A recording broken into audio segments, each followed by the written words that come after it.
这是梦中城，惊悚午夜场。第6章，关于他的事。他坐在床边，喘着粗气，脑中一片混乱。刚擦干的身子又惊出一身冷汗，坐了一会，才慢慢地调整呼吸，努力让自己冷静下来。他心想，难道是晴子？他着急了，还是出了什么事了？于是阿光站起身子，双手合十，向四周不停地拜着，嘴里还念道：晴子啊，我和你无冤无仇，你不要总是出来吓唬我，求求你了。我不是没帮你，只是这段时间我没有一点线索和头绪，毕竟我只是个打工仔，不是刑警，实在没那么容易查到什么。他拜了一会，又坐回床边，心里非常的害怕。他有些颤抖地点了一根烟，开始思考现在要怎么办。突然他想到去找骡子，骡子应该还没睡，于是他披了一件衣服就往骡子那跑。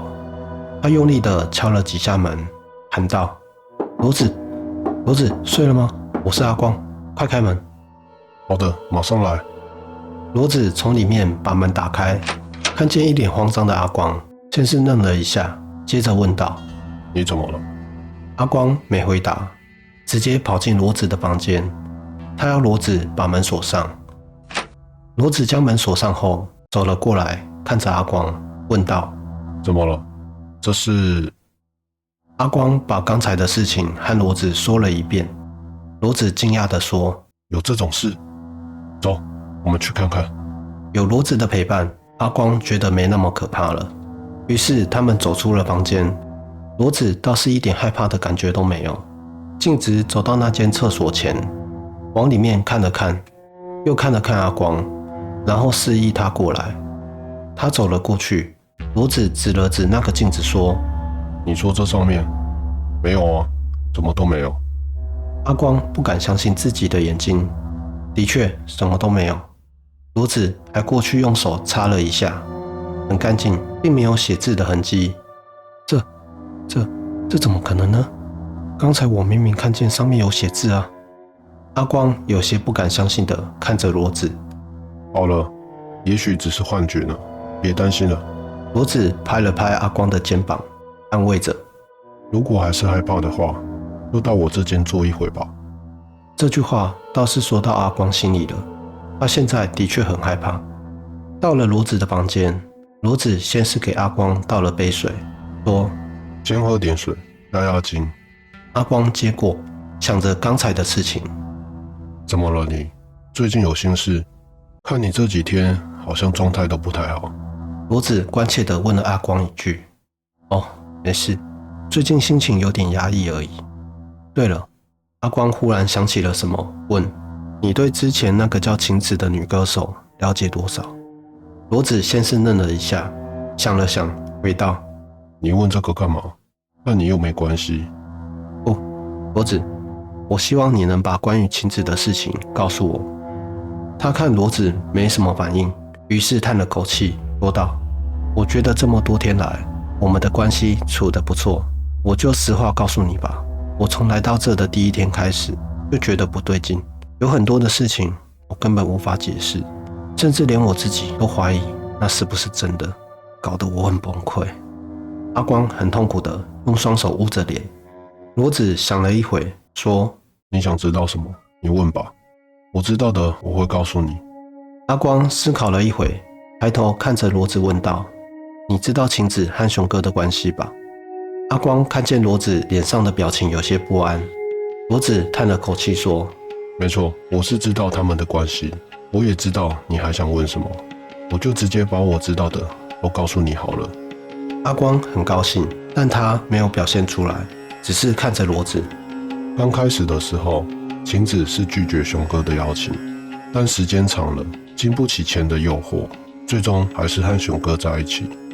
其实我也很纳闷晴子的选择，如果论有钱的话，志哥比熊哥要多不知道几倍；如果论实力和社会地位的话，志哥就更远远的超过熊哥了。志哥除了老了点外，其他的条件都比熊哥要好得多。我想你也略知一二吧。阿光点点头道：“我的确知道一些关于四哥的事情。那他多大了？现在还找得到他吗？”大概43岁左右吧。自从晴子走了之后，就没来过了。我也找不到他。他请我吃过一次饭，让我说他很喜欢晴子，要我帮他说说好话，还给了我一笔不小的数目。我当时说什么也不敢要，但他硬是塞到我兜里，还说这钱不是单纯给你的，主要是让你多照顾照顾晴子，不管他愿不愿意，你只要帮我问问就行。但熊哥对他也很好，所以他暂时没有别的念头。听到这，阿光心里感到欣慰，总算有点头绪了。那后来呢？阿光问道。后来晴子喝多了，就睡着了。我那时下班一到就走了。罗子简单的说着。其实后来的事情，阿光心里很清楚，就是想看看罗子是什么反应。他的反应让阿光觉得不太正常。阿光思索了一阵子，抬头问道：“那后来晴子和熊哥吵架了，有分开吗？”罗子惊讶地看着阿光，说道：“你好像知道的比我多啊。的确，他们后来是吵架了，再后来就没怎么在一起了。至于有没有分开，我真的不知道。”很明显，罗子在隐瞒什么。阿光看着他，心想：算了，估计他也不会说了。于是站起来说道：“谢谢你了，罗子。时间不早了，我想我该走了。你也早点睡吧，明天见。”阿光走出了罗子的房间，回到自己的房里，坐下来思考。虽然罗子有隐瞒一些事情，但终于有些进展了。阿光心里很高兴，伸了个懒腰就睡着了。他又做了一个梦，梦里有位女孩穿着鲜红色的短旗袍，头发很长，背对着阿光，就站在酒吧2楼的厕所门口。微弱的灯光照在那鲜红的旗袍上，那红色仿佛鲜血的颜色。他回头看了阿光一眼，好像在示意阿光跟着他。于是他走进了厕所，而阿光也跟了进去。走到女厕的时候，耳边又响起了那首老歌，那歌声在漆黑的厕所里回荡着。那女人走到最后一间门口，停了下来。她打开门，走了进去，但没关门。从里面伸出一只手，向阿光招手。那苍白的手臂在这漆黑的厕所里有些刺眼。阿光心想，他要干嘛？是要我看他上厕所吗？不会吧。想着想着，他不由自主地走了过去，站在那间的门口前，往里面一看，那女人还是背对着阿光，脸面对着墙壁。此时她的头慢慢地抬起，抬到90度的时候停住了。她想干嘛？看天花板。阿光也抬头看着天花板，什么也没有啊。阿光又看了看那女人，这时那女人突然把头用力地砸向墙壁，一下2下，那墙上沾满了血。